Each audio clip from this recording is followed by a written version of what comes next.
Hey, it's been some time since I did an update video, so I thought it'd be time to do one. No, I didn't flunk out of school. Didn't get kicked out or give up or anything. It's just been busy and haven't had time to do videos. I apologize to the people, who subscribed and were looking forward to looking at more videos. Just so I thought I'd go ahead and make one. For the people who asked, I'm at Trinidad State Junior College. It's in Colorado, in Trinidad, Colorado. Um, and so far, I really like the school a lot. So these are some of the projects I've done from last semester and some from this semester. And I'm currently in my second semester of a four semester program, and then there's an optional 2 semesters after that. Here on the back of the table is my trapper pistol. This was a first semester project, and what you do is you just put together the kit. But there are a lot of little things that you have to do to improve on the kit. For instance, mine, I don't think you can even make it out, but the hole was off center here that this came through. It wasn't in line with the screw. So I actually had to fill that back up. So you might be able to see that thin outline of silver solder. But I had to fill that back up with a plug and then re-drill and re-tap that screw hole. So just some other things. This one I modified. I just chopped it down because I liked the way it looked a little better. And I figured since I'm learning a gunsmith, I might as well mess around on this, which is my first semester project. Also from the first semester, we have just some machine projects. That was from bench metal. This is machine projects. I got a tapping center. I'm gonna have to put a spring in there, and you put that in the machine for tapping. Made out of 2 different pieces. This is a receiver mandrel for my Mauser, which is what we're doing in our second semester. We're doing convergence right now.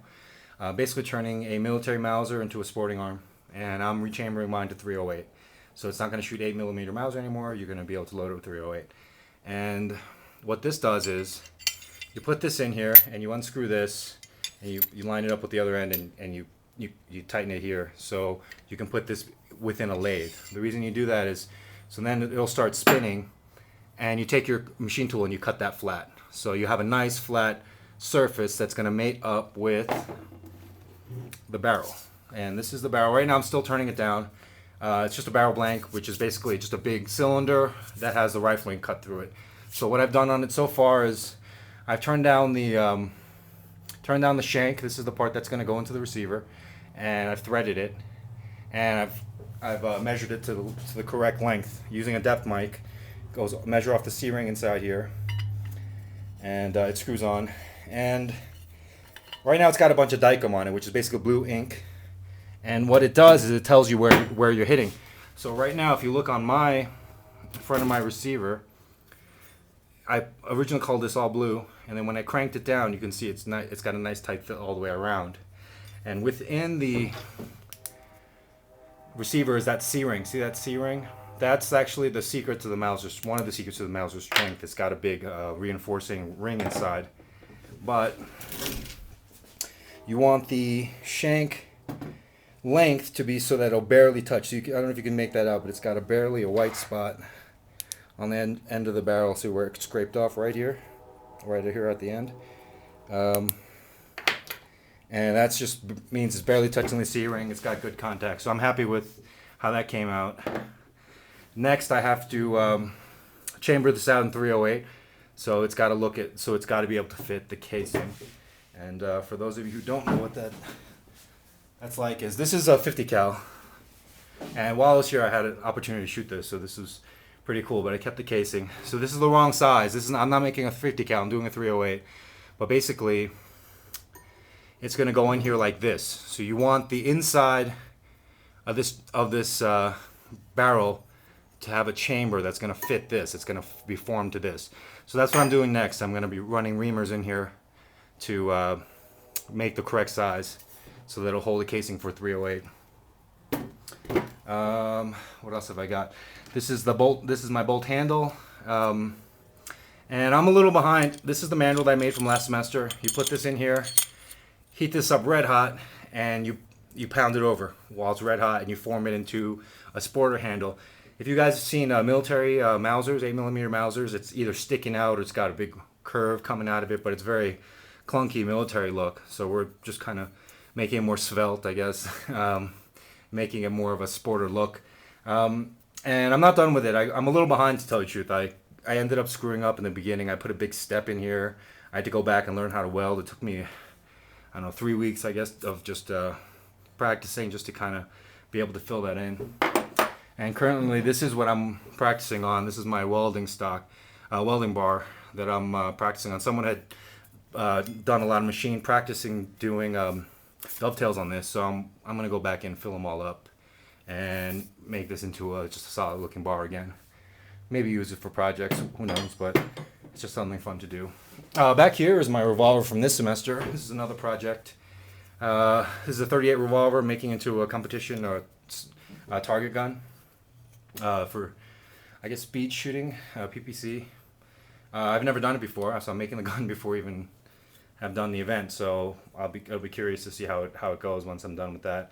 But same thing as the other barrel stock that you saw right here. This is just a shorter one. It's chambered for 38, so it's got a rifling for 38. And this one you don't have to chamber because the in a revolver the cylinders actually hold in the cartridge. So all I had to do for this was just turn it down to the correct diameter, do the shank, make this part skinnier, and put threads on it. So I did all that and cut it to the correct length.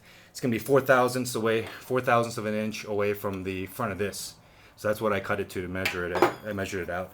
And right now what I'm doing is I'm putting a flat here on the bottom, so that when you close this up, right now it can't close for two reasons. One is this part of the cylinders is actually hitting this part. So you have to, if you look at people who have a revolver, if you look, there's a little flat that's actually cut into there. And since I've just made this barrel from blank, that flat I have to actually file in there.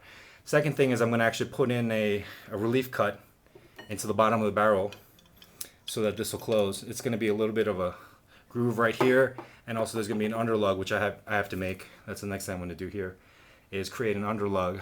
I don't know if you guys have seen a revolver, just something kind of like hanging out here, and it's got a void for the ejection rod right here.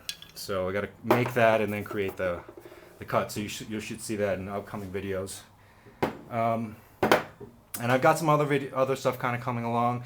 This is the bottom metal. It's been reshaped. As you can see, it's been cut out. I got to form that up a little bit. I've got some new latches that I'm making. This is the original one that came with the gun. This is the one I'm making. As you can see, it's going to have this dome here on the front. And the reason for that is, if you look at the standard box mag, standard bottom metal, and where the trigger guard is, see when that's in, it's flush. So to get that out, it's kind of a pain to push that out. So you're going to have the new one, which is going to have like a button, some part sticking out, so you can actually push that out. So it'll be a lot easier to open up the bottom of the bottom metal and take out the cartridges if you need to.